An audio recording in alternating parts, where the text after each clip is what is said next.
All right, so let's begin with our next corporate presentation. It is about the subject Beyond Underwriting, Decoding Financial Behavior Signals in the Modern Bank Statement. I would now like to request Mr. Kaushal Mohan, Principal Product Manager, Setu by Pine Labs on the stage for his presentation. Let's give him a huge round of applause and welcome Mr. Kaushal Mohan. Hey everyone, I'm making the assumption that all of you can hear me. My name is Kaushal Mohan and I lead all the data products here at Setu by Pine Labs. That basically encompasses identity, it encompasses onboarding, it encompasses account aggregator, and the credit suite of products. Today, I am actually going to be talking about something that all of us use in our day-to-day lives in the process of taking loans, which is typically a bank statement. I'm actually going to make a little bit of a provocative statement. I'm going to say that from your bank statement, you are actually riding blind on about 80% of the data. You are making 100% of your underwriting decisions based on only 20% of data. And the reason I'm saying this is because most modern bank statements, take your own bank statements for instance, will have about 80% of the narrations just being UPI narrations. Now, of course, that just means that most bank statement parsers as well struggle with truly understanding those narrations. Most parsers would just categorize these narrations as a transfer or as an others, right? And you as a lender don't have much visibility on these narrations. That is fundamentally a challenge. And that's also fundamentally where we at Setu genuinely make a difference. If 80% of a bank statement typically is UPI narrations, then you're riding blind on those 80%.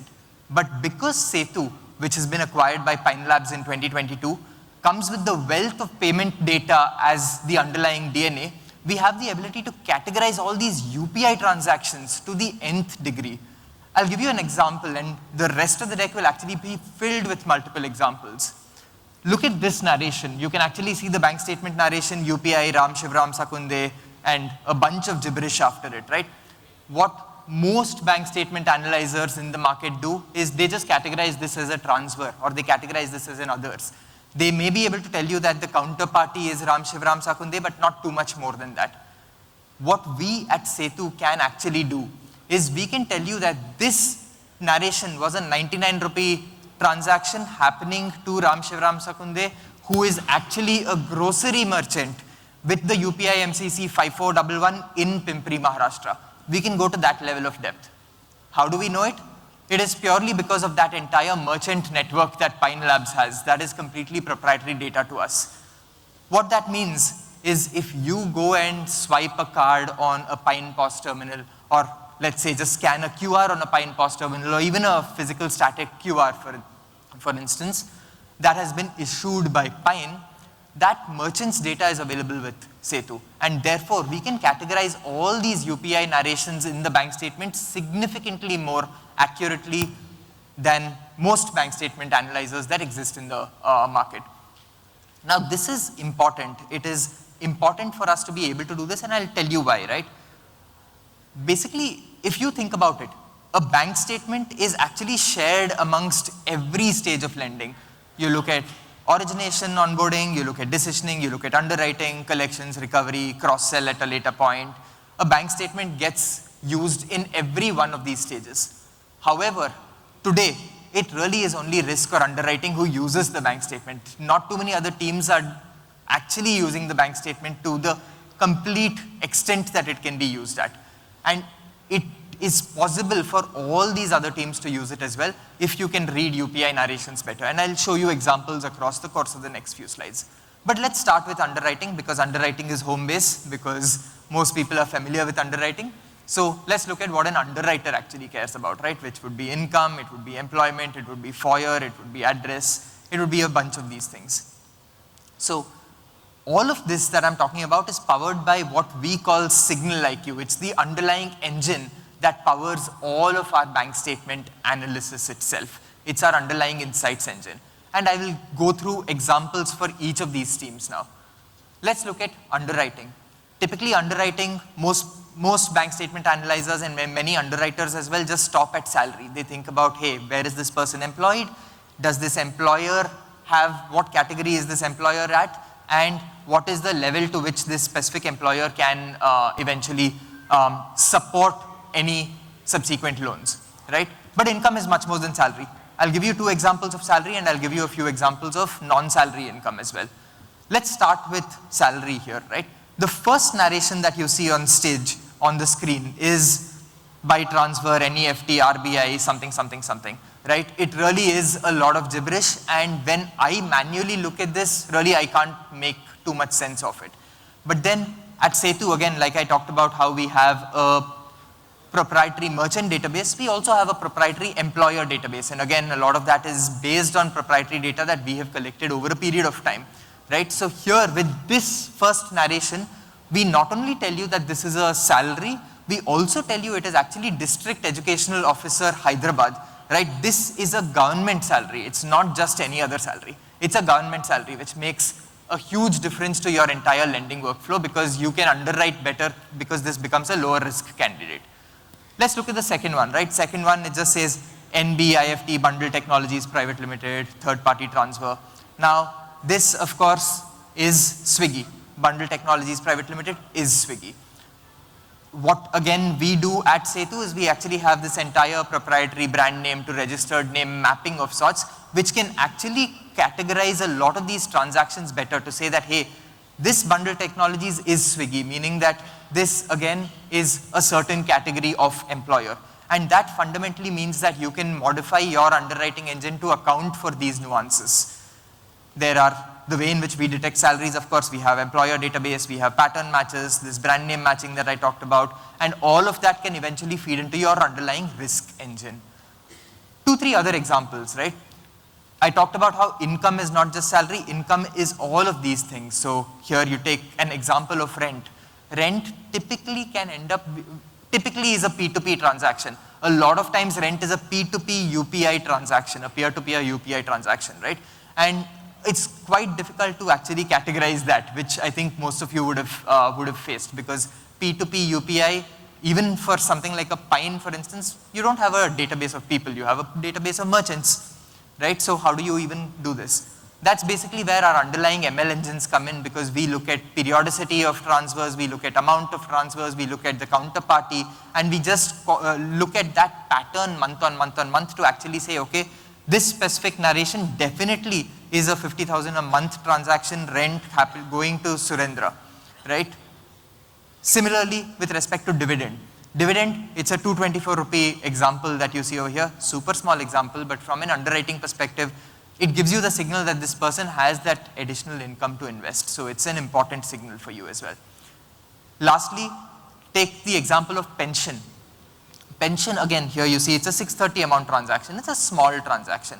But what this does tell you is there is definitely a constant stream of income that's coming in month on month. And here we have been able to do this by looking at that narration APY, which is actually Atal Pension Yojana, right? So we've been able to do that level of mapping. Now, all of this was with respect to income, both rent, dividend, pension, as well as salary, with keeping underwriting in mind. Now let's look at a couple of other pieces, keeping underwriting in mind itself, right? FOIR, this is again a real example of a person who has a salary of 22,935.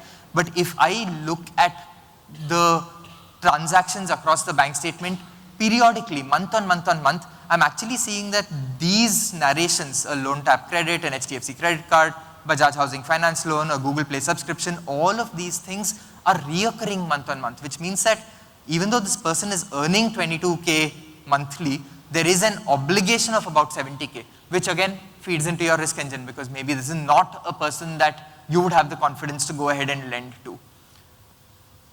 I talked about underwriting, I wanted to keep that a little minimal. Now let me actually talk about collections. On collections, right? When you are thinking about collections and you actually take consent from the user to do loan monitoring, when you take consent from the user to monitor the bank statement, you will start seeing default signals just hiding in plain sight in a bank statement.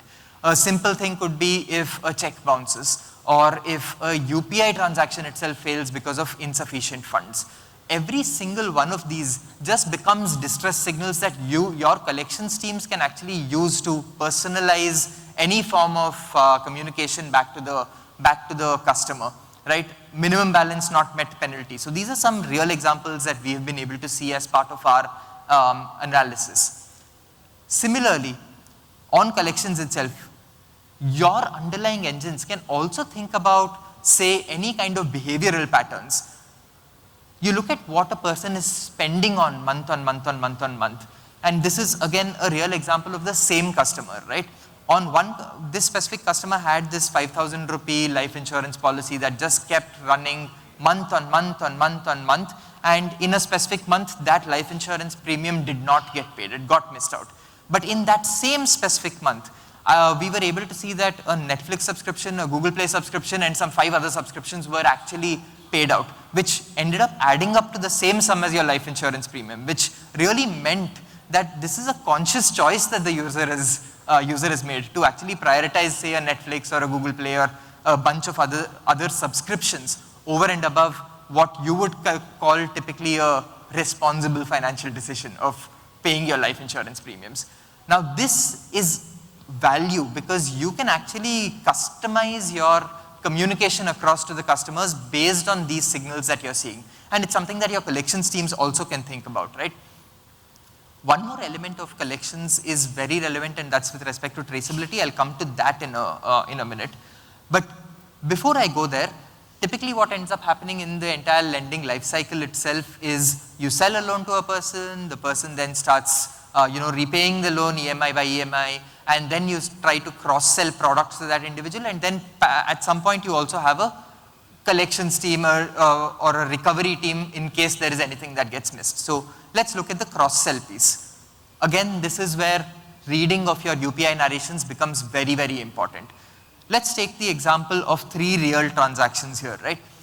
On a single bank statement, we had been able to actually notice a pattern of, let's say, 5-6 flights across a course of 3 months. And these flights were typically not just a professional flying Bangalore, Bombay. It was Bangalore to Delhi, Bangalore to Dharamshala, it was, and so on and so forth, right? Now, what ended up happening in this case is really where you can actually recommend a travel credit card. Could be something with lounge access, could be something with air miles and so on and so forth, because you know this person is a frequent traveler. Similarly, if you are able to actually notice that there is constant deductions happening on SIPs, you can actually, let's say, recommend a wealth manager, recommend a mutual fund advisory platform of sorts, which basically become your cross-sell problems for your business teams to look at. On UPI narrations, we had been able to identify that a specific user goes ahead and shops in a, let's say, West Side, goes ahead and shops in a Fab India. So those merchants were very parsable through our UPI systems itself, and we were able to actually identify or create groupings saying this is how much the person is spending on apparel month on month. This is how much the person is spending on, let's say, retail month on month. This is how much they're spending on electronics month on month. And if you get that level of intelligence from your bank statement, because you can, then you can actually generate again recommended offers for that specific user, right? Month on month on month. Your RM will have very specific things to talk to the user about because you know or you have a clear understanding of their bank statement. This is with respect to spending intelligence and cross-sell. I'll now come to the very last part, which is traceability. And this is a super interesting example that we found. Here is a person, and a lot of you will relate to this. You can actually see on 12th, 13th and 14th, which are 3 different days, you can see a UPI narration on all 3 days made to Om Sai Pan Shop, 18 rupees. You know that this is a cigarette, right? You know that this is actually a cigarette transaction that has happened in a specific shop. Now, what is interesting here is from a collections perspective and from a recovery perspective, because Pine has that entire merchant database as well, we won't just tell you that this is an 18 rupee cigarette transaction, but much more than that. We can tell you that this is Om Sai Pan Shop, Kamanhalli 560042 pin code, Bangalore, right? And now that changes the way in which some of your collections agents may end up thinking, because you know that this is a recurring pattern that is happening in a specific pin code, right? Which again is intelligence that would not have been accessible earlier and now is. So the underlying thought process here again, and the way in which we look at the entire bank statement itself, is it shouldn't be looked at myopically keeping underwriting and underwriting in mind alone. It really should be looked at from the perspective of one statement, multiple teams can use the bank statement. You have a borrower, senior engineer, Tata Consultancy Services, Pune, and then from an underwriting perspective, you know this is how much he makes, you know this is what his EMI is, this is what his insurance is, or these are all the different discretionary spends, non-discretionary spends, you know all of that, that just feeds into your underwriting engine. But with respect to onboarding as well, this gives you a better employer categorization. With respect to collections and early warning signals, you actually know exactly, say if this person has any bounce events, you know what kind of subscriptions this person has, you know whether this person has a steady monthly balance or not. You understand whether this person's spending on anything that is, say, quote unquote risky. I mean, Dream11 and other gaming apps unfortunately have been shut down in the last year, but earlier that used to be a very strong signal to underwriters as well, right? Now you can then go ahead and think about cross-sell use cases, which is, hey, how do I upsell a premium credit card to this user? How do I upsell, let's say, a mutual fund advisory to this user, and so on and so forth. And the last piece that I talked about was with respect to recovery. Can I actually isolate the individual to a specific PIN code or a specific geocode? It may not, you won't get that level of intelligence that I showed you with the cigarette example in all cases, but you will get some intelligence. You'll know a zone that the person is in, because at least with PIN code data will come through, right? Cigarette example was a very, very pointed example, and you'll get it in a few cases, but not in all cases, of course. But the point again is, a bank statement can be used in every single one of these stages of lending. And today, it really is unfortunately very concentrated in one stage, which is risk and underwriting. That's broadly the thesis with which we have built out our entire bank statement analyzer, bank statement parser itself, which is what we call Signal IQ. And we are here for the rest of the day. Do come and find us. We are actually in that corner table right now. So do come and find us. Talk to me if there's anything that I said that you guys found interesting. And I'm happy to explore more about your specific use case. That's me. I'm Kaushal Mohan from Setu. Thank you. Thank you. Sir, may I request you to kindly come back? We'll felicitate you.